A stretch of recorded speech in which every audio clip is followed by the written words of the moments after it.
The Renaissance was secretly shaped by a vanished army of warrior monks. For centuries, the true story of how rarely seen Templar relics ignited Europe's cultural rebirth has remained hidden. These were not just lost treasures of gold, but sacred artifacts and forbidden knowledge that flowed from the suppressed Knights Templar into the hands of revolutionary artists and architects.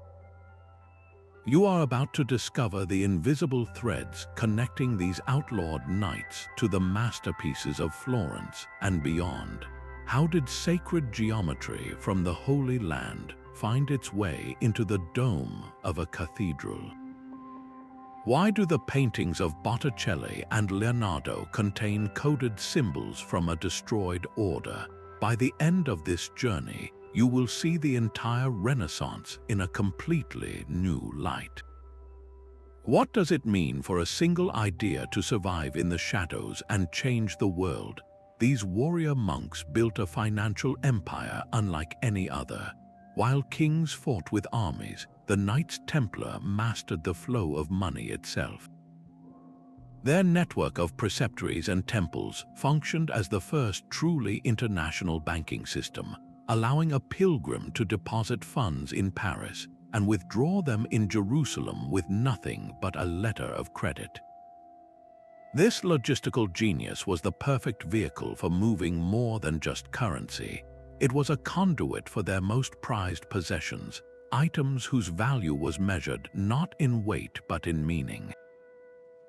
When the king's men came crashing through their doors on that fateful Friday the 13th, they expected to find vaults overflowing with gold. They did find some, of course. But the true heart of the Templar treasury, its collection of sacred artifacts and esoteric knowledge, had already slipped through their fingers. Think of it not as a single hoard, but as a distributed library of power.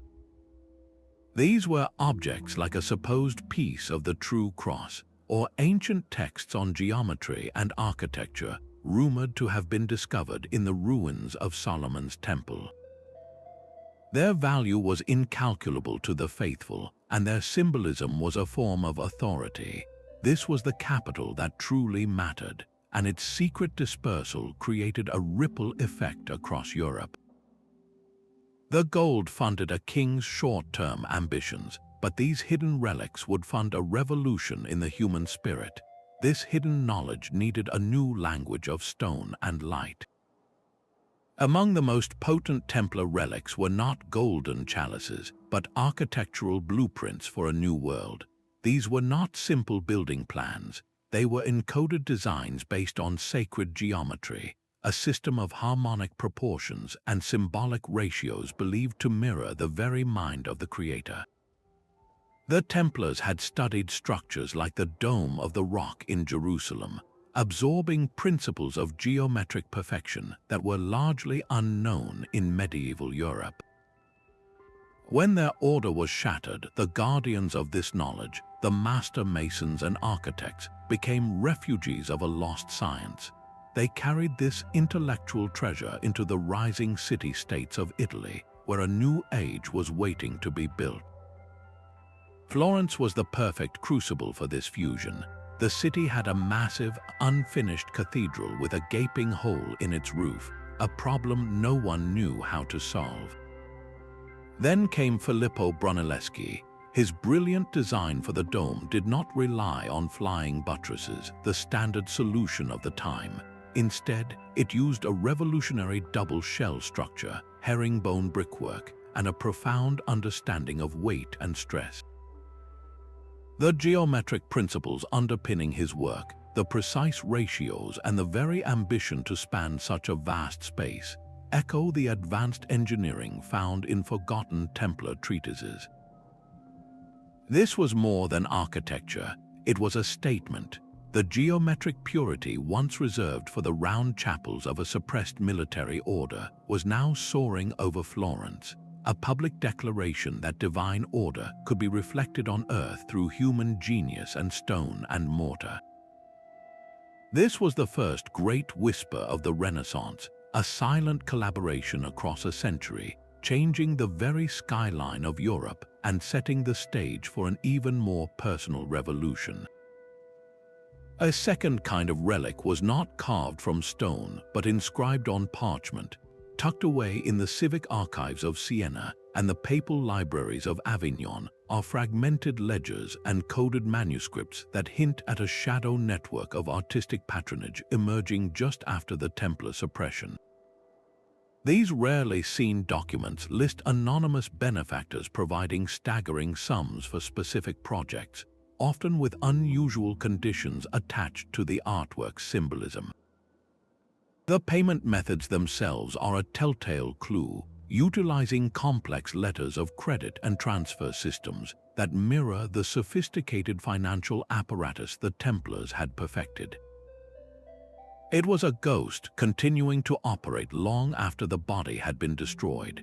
A prime example of this mysterious influence can be seen in the funding of Giotto's Scrovegni chapel frescoes in Padua. The official patron was a wealthy banker, Enrico Scrovegni, yet the sheer scale and revolutionary nature of the work has long fueled debate about additional, hidden backers. Giotto's art represented a dramatic break from the flat, symbolic figures of the Byzantine tradition. His figures had weight, emotion, and occupied a space that felt real, a nascent form of perspective. This shift towards naturalism required a patron who was not only wealthy, but also willing to allow an artist to step outside the rigid dogmatic control of the church. This clandestine financial support became the silent engine of the Renaissance, giving artists the freedom to experiment with human form and emotion. But what kind of artifact could fuel such an engine, and what was its ultimate destination? This symbolic language was painted in plain sight. Walk through the Uffizi Gallery today, and you can see it. In Fra Angelico's serene altarpieces, the gentle lamb often carries a small, cross-bearing banner. To most viewers, it is a standard symbol of Christ. But to those who knew, this was a direct echo of the Templar beau saint, that stark black and white war flag that once charged into battle. The artist had taken a potent military emblem and seamlessly woven it into a scene of divine peace. This was the method. It was a quiet act of translation. Look deeper into the dreamlike worlds of Botticelli, at the veiled women who stand at the edges of his mythological scenes. Their presence feels mysterious, almost out of place. Their origins can be traced to the intricate drawings found in the margins of Templar prayer books, symbols of a more personal, esoteric spirituality that existed outside the rigid structures of the church. This was not a simple case of artists copying old designs. It was a deliberate and dangerous coding of a legacy. These symbols became a secret handshake, a way for artists and the patrons who guided them to preserve and display a forbidden spiritual knowledge right under the nose of the authorities, embedding it safely within a publicly celebrated Christian narrative. No one mastered this art of duality better than Leonardo da Vinci. His entire body of work is a study in contrasts, in the tension between light and shadow, the sacred and the profane, the divine and the human. This embrace of paradox mirrors the complex theological views the Templars were accused of holding, a belief system that sought to reconcile opposing forces to find a higher truth. The physical presence of certain relics made this symbolic infiltration possible. A Templar prayer book gifted to a wealthy patron, or a small, carved stone seal showing their distinctive cross, could serve as the direct model for an artist, providing the visual vocabulary for this quiet revolution. The question then becomes, what was the ultimate vessel for this coded knowledge? What single object could contain an entire world of meaning? A small ivory cask, no larger than a loaf of bread, could hold an entire revolution in artistic thought. These were the third type of Templar relic, not grand architectural plans or financial ledgers, but portable galleries of storytelling. In the late 1300s, these exquisitely carved containers began surfacing in the private studies of influential Italian merchants and bankers. They were said to have once held minor Templar relics, but their true power was etched into their very surfaces. The stories of King Solomon, depicted with a breathtaking level of detail and raw human drama, unfolded across the ivory panels. This was not the flat, symbolic storytelling of common medieval art. Here, figures twisted in anguish, faces contorted with passion, and bodies interacted in a space that felt startlingly real. For a young artist like Donatello, gaining access to such an object in a patron's collection would have been a revelation. He would have run his fingers over the deep, dramatic carvings, studying how the unknown artisan created a sense of movement and psychological tension. This direct exposure to a more dynamic, emotionally charged visual language broke the chains of static convention. The influence of these narrative caskets culminates in the overwhelming power of Michelangelo's sculptures. Look at the tortured, heroic figures in his Medici chapel tombs or his monumental mosses. The intense emotion, the contorted poses that seem to burst with inner turmoil, that quality known as terribilità, did not emerge from a vacuum. It has a clear precursor in the dramatic expressions carved decades earlier onto those small, precious Templar caskets. These portable narratives taught artists how to tell stories not just with symbols, but with the human body itself, inspiring a new focus on psychological depth that would define the High Renaissance. Yet, if a carved casket could channel such immense creative force, it makes you wonder what kind of power was held by the objects they were designed to protect. The most dangerous relics were not made of gold or ivory, but of ink and parchment. Hidden within the Templars' dispersed libraries were fragments of forbidden gospels and philosophical texts, works that the official church had long since declared heretical. These were not the canonical stories of the New Testament, but so-called Gnostic writings, which proposed a radical idea that divine knowledge was not handed down through institutions, but could be found through personal, inner enlightenment. This was a spiritual atom bomb. It placed the power of salvation directly into the hands of the individual, bypassing the very hierarchy that had condemned the Templars. When these textual fragments resurfaced in the intellectual salons of 15th century Florence, they did not arrive with a declaration of war. They arrived as a key. Scholars like Marsilio Ficino and the brilliant young Pico della Mirandola began translating and studying these ancient works, and they found within them a stunningly different vision of humanity. Here was a philosophy that celebrated the human mind as a spark of the divine, capable of understanding the universe through reason and mystical insight alike. It argued that the wisdom of Plato and the teachings of Christ were not enemies, but two paths leading to the same summit. This fusion of pagan and Christian thought became the philosophical engine of Renaissance humanism. How could such a profound shift in thinking not change the very purpose of art? We can see the answer on the ceiling of the Sistine Chapel. Michelangelo's Adam is not a passive recipient of divine life. He is a powerful, perfect being, reaching out to touch the finger of God, a moment of active connection that embodies the humanist belief in humanity's own divine potential. The art was no longer just a Bible for the illiterate. It was a celebration of the individual's capacity for greatness. This intellectual liberation demanded a parallel revolution in the artist's toolkit, a physical means to capture this new, vibrant vision of the world. A new kind of alchemy was transforming the artist's workshop. While philosophers were rediscovering the power of the human mind, a parallel revolution was happening in the paint pots and on the gilders' benches. The Knights Templar were more than warriors and bankers. They were master craftsmen and practical chemists. Their sprawling network stretched from the markets of Damascus to the ports of Alexandria, placing them at the crossroads of the world's most advanced knowledge. They did not just transport gold and spices, they absorbed sophisticated techniques for creating brilliant pigments and working with precious metals, knowledge that was virtually unknown in medieval Europe.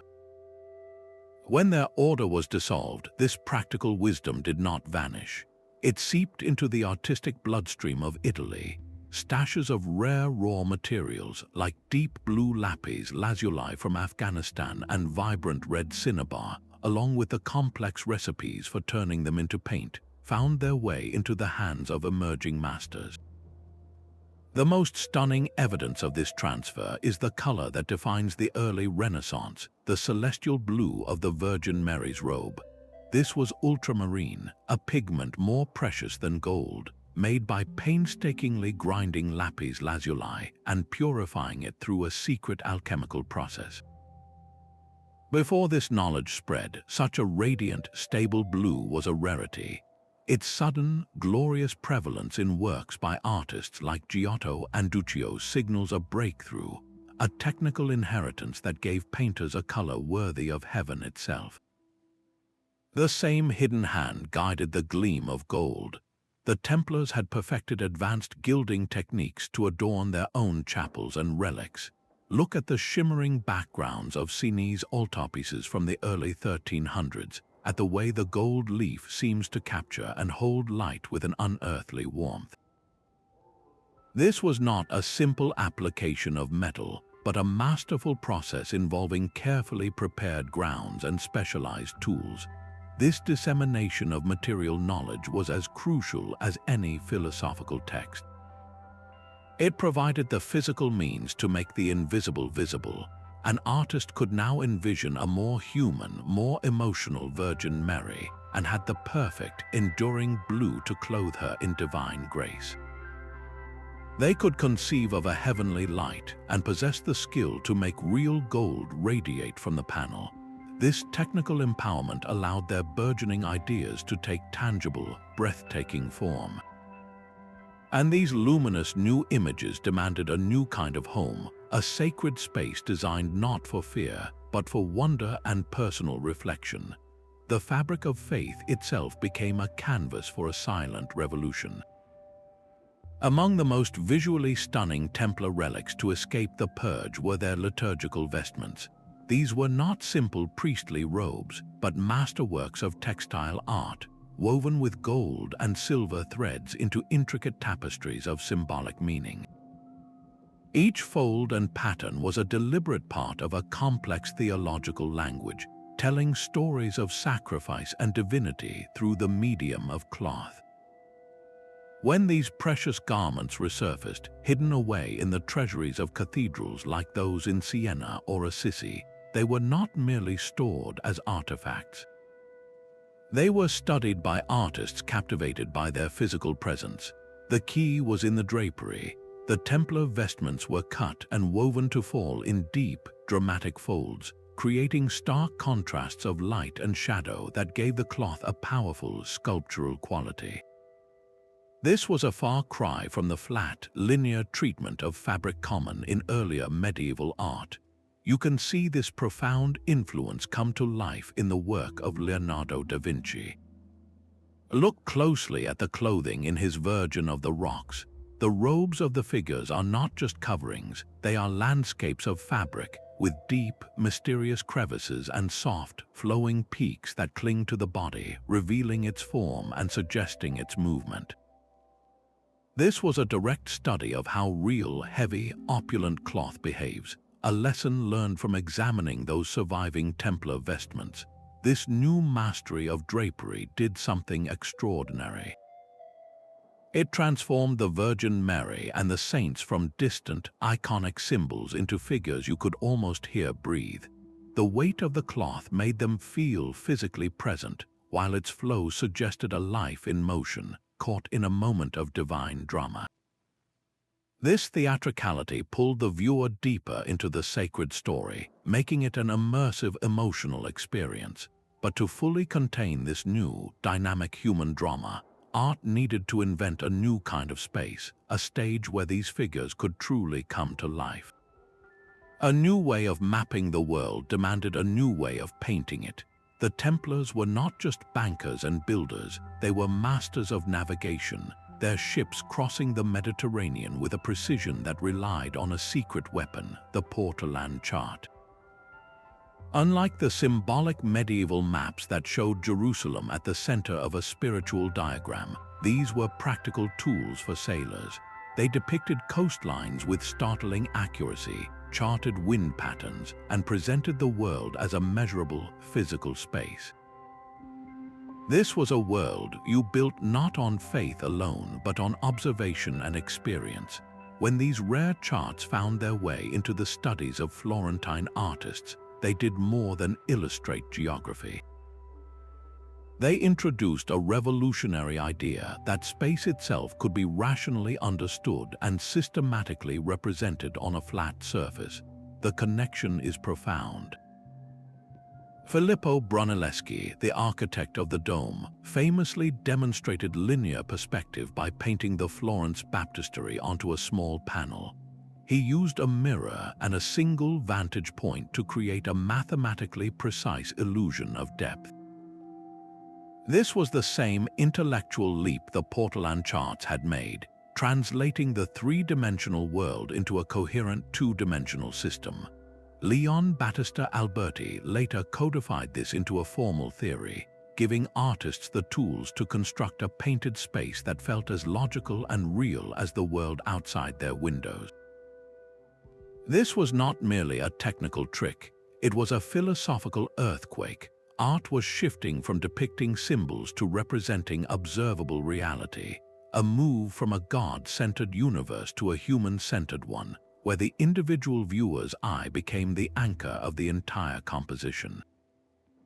This new spatial logic allowed artists like Masaccio to create frescoes where figures stood in architectural settings that felt solid and expansive, pulling the viewer directly into the biblical drama. With the world now rendered as a rational, measurable stage, the characters who inhabited it needed to become just as real, just as individual. The focus was about to turn inward from the space around the body to the life within it. The human face itself became a sacred relic, tucked away in jeweled lockets and hidden within the personal coffers of affluent families were the smallest and most intimate of Templar artifacts, portrait miniatures. Painted on slivers of ivory or the finest vellum, these were not images of saints or biblical kings. They depicted living, breathing men and women, rendered with a startling focus on their unique features, the subtle lines around their eyes, and the particular set of their mouths. In an artistic world dominated by idealized icons, this was a radical act, a quiet insistence that a single, mortal face was worthy of being remembered. As these precious objects passed from hand to hand among the European elite, they did more than preserve a likeness. They planted a powerful new idea in the cultural soil, the notion that individual identity and secular fame held a value all their own. This shift in perspective did not just add a new subject for artists, it fundamentally changed the purpose of art itself. The patron was no longer content to be a tiny, pious figure kneeling in the corner of an altarpiece. They now demanded to be the central subject, the focal point of the entire composition. This new desire for individual celebration ignited the explosion of portraiture that defines the Renaissance.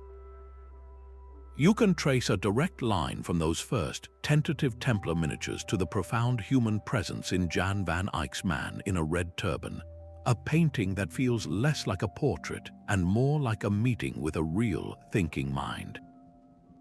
It culminates in the ultimate expression of enigmatic individuality, Leonardo da Vinci's Mona Lisa. Her famous smile is not a generic symbol of happiness. It is the specific, mysterious expression of a specific person, captured forever. To achieve this, artists had to invent a new visual language for skin, for light, for the very texture of life. They learned to model forms with delicate gradations of light and shadow, a technique known as sfumato, to make a cheek feel soft and rounded, or to make a gaze seem to hold a hidden thought. This intense focus on capturing the tangible reality of a person demanded an even deeper mastery of how light itself falls upon the world, a mastery that would soon transform the very air in a painting. The real treasure was not just what moved, but who. A silent army of sculptors, scribes, and master masons became living relics themselves, carrying entire worlds of knowledge in their minds and hands. This transmission network depended on a web of safe houses and sympathizers stretching from the Scottish Highlands to the sun-baked monasteries of Portugal. A banker in Lombardy whose family had once managed Templar accounts might quietly fund the journey of a displaced craftsman.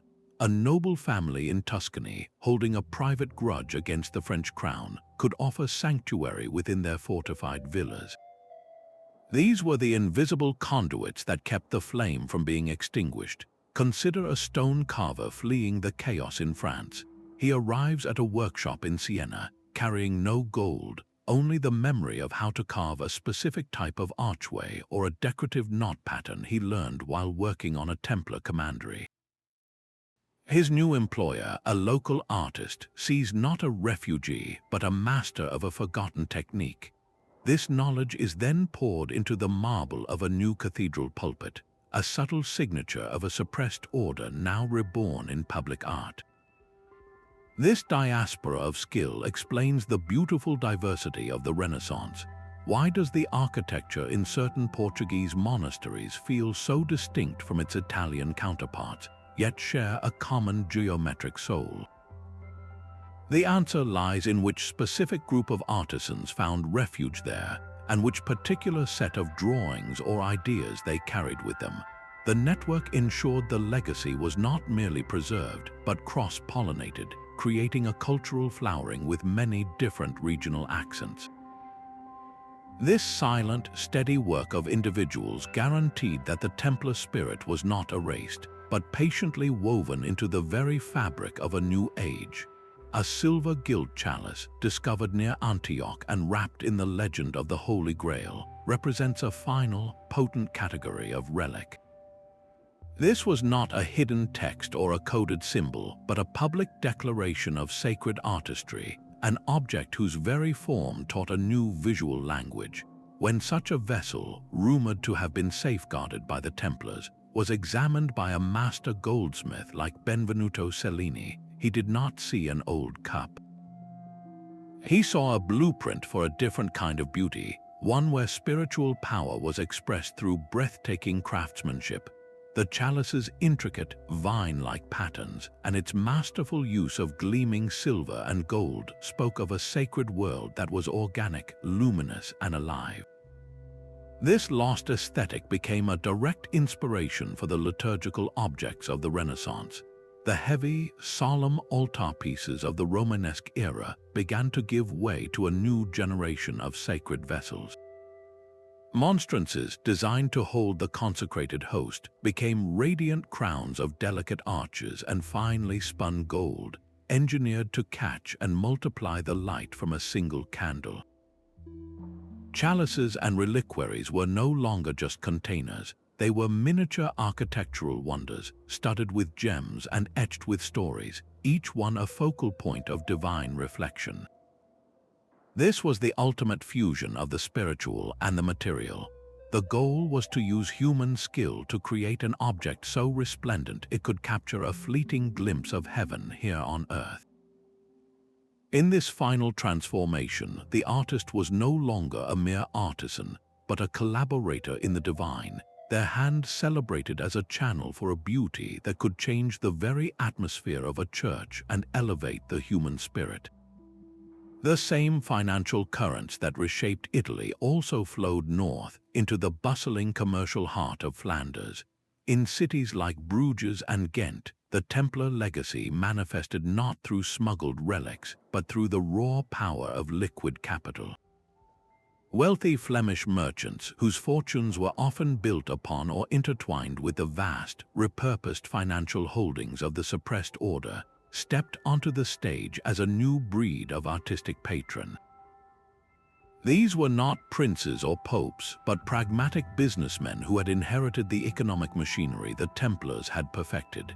Their patronage favored an art that reflected their own world, one of prosperous trade, comfortable homes, and tangible reality. This demand gave rise to the revolutionary vision of masters like Jan van Eyck and Robert Campin. Their paintings were miracles of meticulous observation, filled with luminous fabrics, intricate domestic details, and landscapes you could almost walk into. The staggering ambition of Van Eyck's Ghent altarpiece, with its hundreds of individualized figures and its breathtaking illusionistic detail, was bankrolled by this very patrician class. Its donor panels famously depict the wealthy merchant Jews Vade and his wife, their sober, realistic faces a testament to this new secular confidence. Here, the divine story unfolds not in a generic heavenly realm, but in a verdant, specific Flemish landscape, a clear reflection of the patron's own values. This was the Renaissance taking a different, parallel path. While Italy explored idealized human forms and classical grandeur, the North delved into the sacredness of the immediate, tangible world, proving that the dispersed Templar wealth was a versatile catalyst. It could inspire the soaring dome of a cathedral in Florence just as powerfully as it could fund the painstaking brushstrokes that captured the light glinting off a pearl in a Flemish painting. The ambition to rebuild the Temple of Solomon was an architectural ghost that haunted the Renaissance. For architects like Donato Bramante and Antonio da Sangallo the Younger, the rediscovery of the Templars' supposed sketchbooks and measurements was not just a historical curiosity, it was a divine mandate. These were not mere building plans, but a symbolic key to a lost ideal of sacred space. The dream was no longer to reclaim Jerusalem with swords, but to reconstruct its spiritual heart in the very center of Christendom, atop the Vatican Hill in Rome. Bramante's revolutionary initial design for St. Peter's Basilica embodied this vision completely. He rejected the long, processional nave of the traditional Latin cross church. Instead, he proposed a centralized Greek cross with 4 equal arms reaching out from a core surmounted by an immense dome. This was a direct architectural echo of the descriptions of Solomon's Temple, a structure designed to represent cosmic harmony and divine order rather than simply house a congregation. The scale was unprecedented, a deliberate attempt to capture biblical grandeur in stone and mortar. This shift towards monumental, symbolically charged architecture defined the era's most ambitious projects. The church was no longer just a place of worship. It was to be a microcosm of a perfectly ordered universe, a testament to humanity's capacity to comprehend and build according to God's own geometric principles. This soaring ambition in stone demanded a parallel revolution in the depiction of the human body, an ambition that was simultaneously being unlocked by another stream of classical knowledge the Templars had helped safeguard from oblivion. That classical wisdom, the very bedrock of the Renaissance, needed a vessel to cross the Dark Ages. The warrior monks stationed in the Holy Land became that unlikely bridge. While Europe was fragmented, the great libraries of Constantinople and the Arab world were thriving centers of learning, preserving the works of Plato, Aristotle, and Euclid that had been lost to the West. The Templars, living for decades at the crossroads of civilizations, did not just guard pilgrimage routes. They absorbed this ambient knowledge, actively seeking out texts on geometry, philosophy, and astronomy, recognizing their profound utility. These were not casual souvenirs, but strategic acquisitions. A treatise on geometry was as valuable as a new sword design, and a dialogue by Plato held secrets about cosmic order that mirrored their own esoteric beliefs. When their order was crushed, these collections of classical texts did not simply burn. They were dispersed along the same secret channels as their golden relics, entering the private libraries of European scholars who had the means and the motive to protect them. This slow, quiet release of ancient knowledge into the intellectual bloodstream of Italy was like a time capsule being opened. The reintroduction of Aristotelian logic provided a new framework for rational inquiry, while the rediscovery of Platonic ideals offered a vision of perfect forms and celestial harmony. This was the intellectual fuel for the humanist revolution. It gave artists and thinkers a philosophical justification for their work, a reason to believe that beauty and mathematical proportion were not just decorative, but pathways to divine truth. This fusion of classical philosophy with Christian faith, a project the Templars had secretly pioneered, found its ultimate expression in one man who was both a scientific genius and a profound spiritual seeker.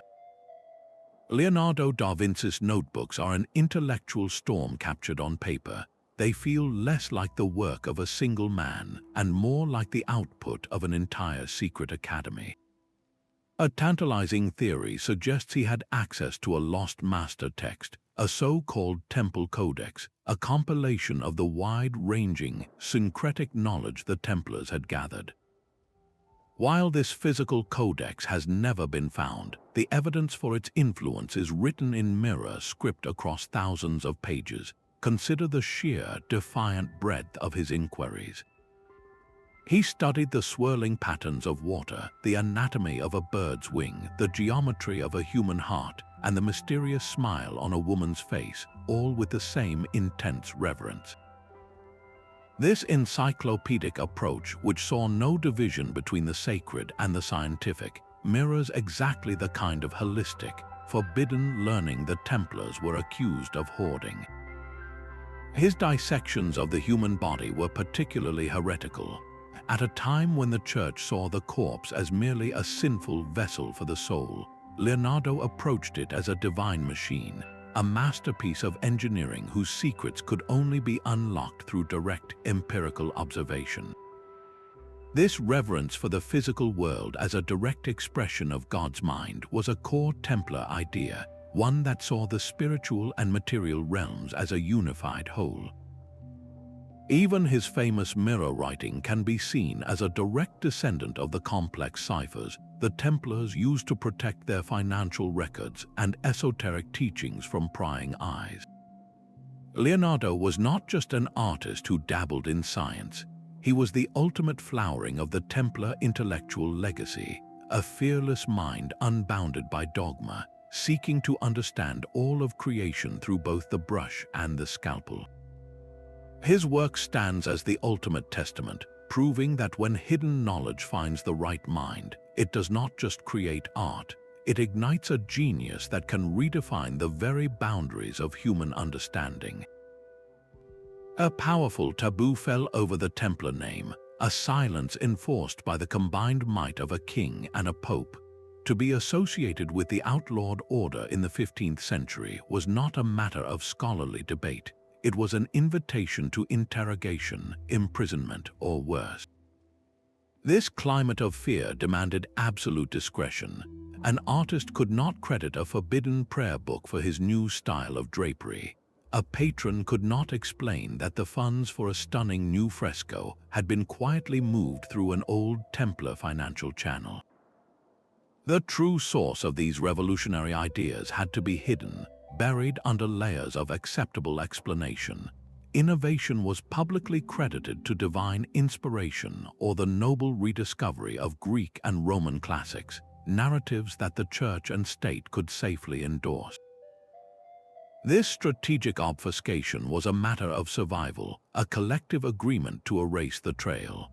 It is the fundamental reason why you will not find the Knights Templar listed as a patron in any official Renaissance art history textbook. Their contribution was deliberately designed to be invisible, woven so seamlessly into the fabric of a new age that its origins would be forgotten by all except a few. This is not a history that was lost by accident. It was a history that was actively suppressed, its evidence scattered, and its connections denied for centuries. The very fact that we are only now, through painstaking analysis of financial records and symbolic codes, beginning to reconstruct this hidden narrative, speaks to the profound success of that original censorship. And perhaps it is this very secrecy, the thrill of a puzzle left unsolved for 700 years, that makes the story so endlessly compelling to us today. A thin marble veil seems to flutter in a silent breeze, concealing a face yet revealing the very shape of the head beneath. This impossible feat of sculpture, perfected by artists like Donatello and Desiderio da Settignano, was far more than a display of technical genius. It was a coded message carved in stone, a direct echo of the Templar reverence for secrecy and the boundary between the seen and the unseen. In their tradition, a veil was not meant to blindfold, but to focus the gaze inward, to signal that true understanding required initiation beyond surface appearances. The sculptors who mastered this technique were doing something astonishingly bold. They were taking solid, unyielding marble and convincing it to behave like the most delicate, ethereal cloth, a paradox that mirrored the spiritual paradox at the heart of the Templar worldview.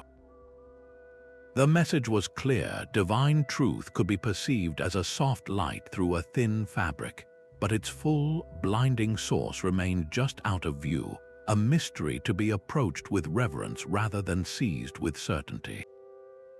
This artistic embrace of enigma marked a profound shift from the dogmatic certainty of the earlier Middle Ages. It celebrated the quest for knowledge, not just its final destination. This philosophical acceptance of mystery, this comfort with not having all the answers, was the very air that the greatest collective project of the age would breathe. It was the intellectual and spiritual precondition for an endeavor so vast it would take more than a century to complete, and would require every single thread of this hidden legacy to be woven together into one monumental whole. The Sistine Chapel ceiling stands as the ultimate public canvas for a forbidden private language. Michelangelo, an artist steeped in the Neoplatonic humanism of Florence, would have encountered ideas that echoed the Templars' holistic view of the universe, a vision where geometry, anatomy, and spirituality were inextricably linked. Look past the familiar biblical scenes and observe the supporting cast. The majestic Sibyls, the pagan prophetesses of the ancient world, are granted equal prominence and power to the Old Testament prophets. Their inclusion, sanctioned by the Pope, also quietly validates a belief in divine wisdom existing outside the strict boundaries of the Church, a core tenet of the esoteric streams the Templars were said to have embraced. Then there are the ignudi, those magnificent, athletic male nudes who lounge casually around the fresco's framework. They serve no obvious biblical narrative. Their presence feels almost defiantly humanistic, a celebration of the human form as a vessel of beauty and strength that seems to owe more to classical ideals than to medieval piety.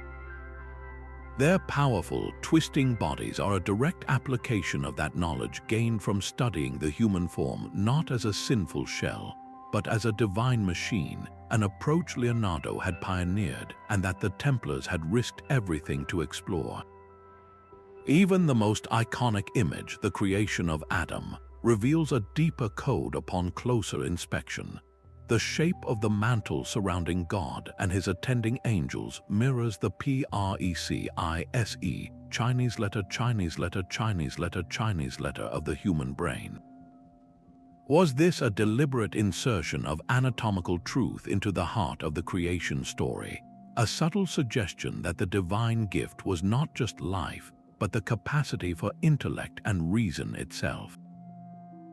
This was not heresy, but a sublime synthesis. The Pope received his magnificent testament to faith, while those who knew how to look could find a far more complex and expansive spiritual philosophy painted in plain sight. It represents the pinnacle of this hidden influence, a moment where the suppressed and the sanctioned became one glorious, inseparable whole. This hidden river of influence was about to fork into two very different streams. The seismic shock of the Protestant Reformation did not destroy the Templar legacy. It forced it to adapt and diverge. In the North, reformers like Martin Luther championed a faith built on a personal, direct connection to God, stripping away the artistic and institutional layers they believed stood between the believer and the divine. For these new congregations, the most resonant part of the Templar story was not their sacred geometry or their coded paintings, but their defiance of papal authority and their creation of a financial system independent of Rome. The relics themselves, those tangible objects of veneration, were now seen as potential idols. Their power was no longer in their physical presence, but in their historical example as a bulwark against a corrupt church. The legacy became one of structure and principle, not of art and symbol. Yet in the South, the Catholic Church launched its own powerful response, the Counter-Reformation. Here, art was not rejected but weaponized. The Church needed a new visual language to reclaim the hearts and minds of the faithful, a style that was immediately understandable, emotionally overwhelming, and doctrinally pure. This new style was the Baroque. Look at the art of Gian Lorenzo Bernini. His Ecstasy of Saint Teresa is a masterpiece of theatrical passion, designed to make you feel the saint's spiritual rapture in your own body. But compare it to the enigmatic smile of the Mona Lisa or the philosophical complexity of the Sistine Chapel ceiling. The subtle codes, the intellectual puzzles, the esoteric humanism that had characterized the early Renaissance were systematically purged. The Church could not risk its message being misunderstood or subverted by hidden meanings. This official cleansing pushed the remaining threads of the more mystical Templar influence even further into the shadows.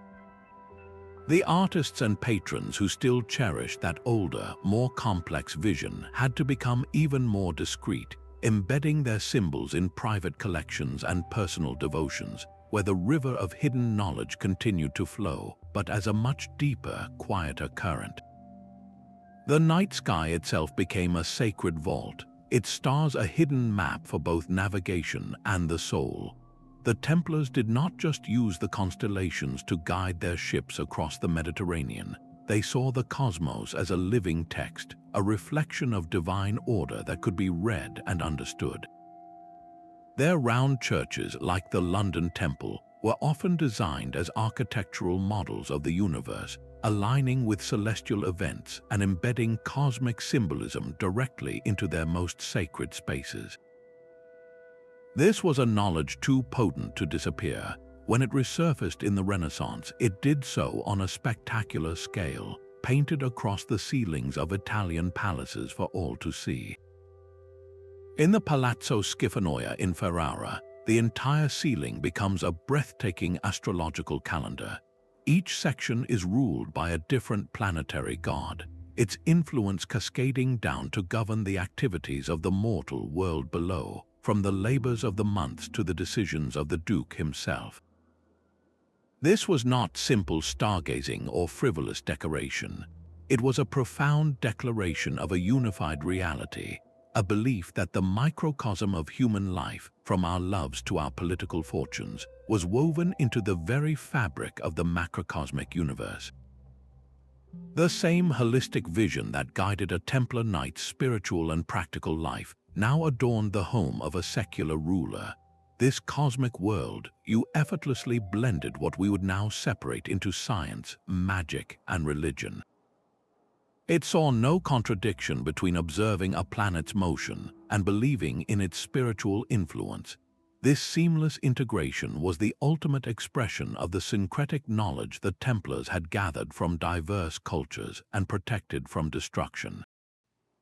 By bringing the heavens indoors, these patrons and artists were making a bold statement about the nature of power and knowledge. They were asserting a universal order that transcended the narrow doctrinal boundaries of any single institution, a final, grand expression of a truth too vast to be contained. The whispers of history are now being amplified by the hum of modern technology. For decades, the connection between the Templars and the Renaissance was a theory built on symbolism and financial records, a compelling ghost story told in the margins of old books. Today, that ghost is being given a physical body through the precise tools of 21st century archaeology. The proof is no longer just in what we can read, but in what we can chemically analyze and digitally reconstruct. Consider the deep, celestial blue of a Giotto fresco. For years, art historians marveled at its purity. Now, advanced material analysis has traced the lapis lazuli used to create that specific pigment back to a single, remote mine in Afghanistan, a source that was extensively exploited during the Crusader era and whose distribution was meticulously controlled by the very trade networks the Templars dominated. This is not a coincidence. It is a forensic link, a chemical signature that places a rare, priceless material from the heart of the old Templar world directly onto the panel of a revolutionary Italian artist. The journey of that blue is a map of the hidden transmission route itself. Even the stones are beginning to speak. Recent excavations at the last great Templar stronghold in Eyck have unearthed more than just fortifications. Archaeologists sifting through the rubble have recovered small, personal artifacts, like a master's distinctive seal ring carved with a complex geometric pattern. That same pattern, once the signature of a high-ranking knight, appears decades later as an intricate border in the illuminated manuscript of a Florentine humanist. It is a visual echo traveling across time and space. Similarly, fragments of stained glass from a Templar chapel window depicting a stylized lamb bear a design almost identical to the one Fra Angelico would later place in the hands of his gentle Christ. These are not vague similarities. They are direct material connections, like finding a unique fingerprint at two different crime scenes separated by a century. Each of these discoveries, from a ring in the Holy Land to a brushstroke in Tuscany, adds a verifiable piece to a puzzle we have been trying to solve for 700 years. This detective work is far from over. The real revolution may be happening not in the field, but in the archive. Projects dedicated to digitizing thousands of crumbling medieval ledgers and personal letters are using sophisticated algorithms to find hidden patterns. These programs can cross-reference names, financial transactions, and shipping manifests across continents, revealing the ghostly outlines of the old Templar network still operating long after its official dissolution. They are identifying the anonymous patrons, the shadowy middlemen, and the unexpected routes that knowledge and artifacts took. The implication is staggering. There are likely countless more of these rarely seen artifacts sitting in plain sight, mislabeled in museum storage rooms or tucked away in the attics of old European families, their true significance waiting for the right key to unlock it. Every time a researcher identifies a specific pigment or matches a forgotten symbol, the narrative shifts a little more from speculation toward substantiated history. The story of the Renaissance is still being written, one tiny material clue at a time. And if these silent, hidden objects could speak, what other chapters of our past would they be eager to reveal? That artistic DNA, first coded in the Renaissance, did not simply fade away. It was passed down through generations, a quiet but persistent genetic marker in the body of Western art. The symbols and themes that flowed from those Templar relics were not a temporary fashion but a deep cultural current that resurfaced with new energy centuries later. The 19th century, in particular, became a fertile ground for this reawakening. In the swirling, visionary prints of William Blake, we see a fierce commitment to individual enlightenment and a disdain for institutional authority that feels like a direct philosophical heir to the Gnostic texts the Templars once safeguarded. Blake created his own personal mythology, seeing the artist not as a servant of the church or state, but as a prophet. His figures struggle against oppressive systems, seeking a direct, unmediated connection to the divine, a core aspiration of that older, hidden tradition. This same fascination with spiritual rebellion and coded meaning bloomed in the work of the pre-Raphaelite Brotherhood. Their paintings are dense with arcane symbolism, from specific flowers holding secret meanings to the deliberate use of sacred geometric compositions. Dante Gabriel Rossetti's ethereal women, for instance, are not just beautiful faces, they are modern-day sibyls, channels of a mysterious, often melancholic wisdom. They carry the same enigmatic charge as the veiled figures in Botticelli's works, connecting a 19th-century London studio back to a 15th-century Florentine workshop. This lineage extends even to the dreamlike canvases of the symbolists, who sought to portray the world of ideas and the unconscious.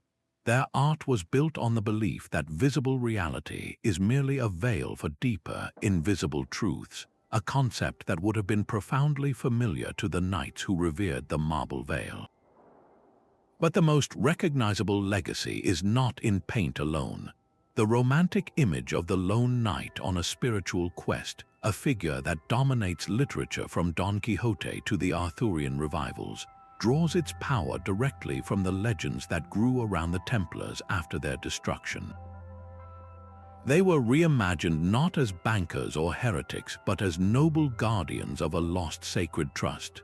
This cultural archetype, born from their tragic history, shaped the West's very understanding of heroism as a personal, often secretive, search for higher meaning. This enduring influence forces a dramatic shift in perspective. The impact of those rarely seen artifacts was not a single spark that ignited the Renaissance and then died. It was a cultural seed planted in the fertile soil of a crisis that continued to germinate for centuries. It influences how we still think about the purpose of art, not just as decoration or doctrine, but as a vessel for spiritual inquiry and a map to hidden knowledge. The real challenge is to look at the entire sweep of art history not as a series of isolated movements, but as a continuous, often hidden, conversation across time. Our journey through these shadowy corridors reveals a profound truth, that the brilliant light of the Renaissance was kindled by many fires, and among the most significant was the hidden flame of the Knights Templar. Their rarely seen relics, from architectural blueprints to ivory caskets, were far more than historical curiosities. They were active conduits, carrying a current of knowledge, capital, and inspiration that empowered a generation of artists and thinkers to break the rigid constraints of their age. We have traced how sacred geometry, once guarded in Templar commanderies, found its ultimate expression in Brunelleschi's dome, a structure that reshaped the European skyline. We have followed the secret river of patronage, flowing through old financial channels, which gave masters like Giotto and Van Eyck the freedom to redefine human emotion on canvas. And we have decoded the esoteric symbolism from the lamb's banner to the veiled sibyl, woven like a secret thread into the fabric of public masterpieces. This is not a story of conspiracy, but one of remarkable cultural absorption and transformation. It is a testament to the enduring, unstoppable power of ideas, proving that even when forced into hiding, they find a way to emerge and change the world. The next time you stand in awe before a Renaissance painting or beneath the soaring vault of a magnificent dome, pause for a moment, look closer.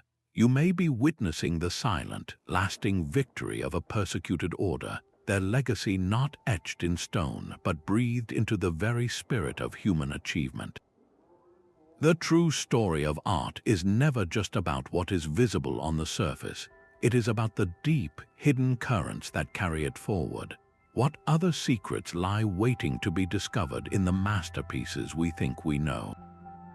Share your thoughts on these fascinating connections and join us for more journeys into the hidden histories that shaped our world.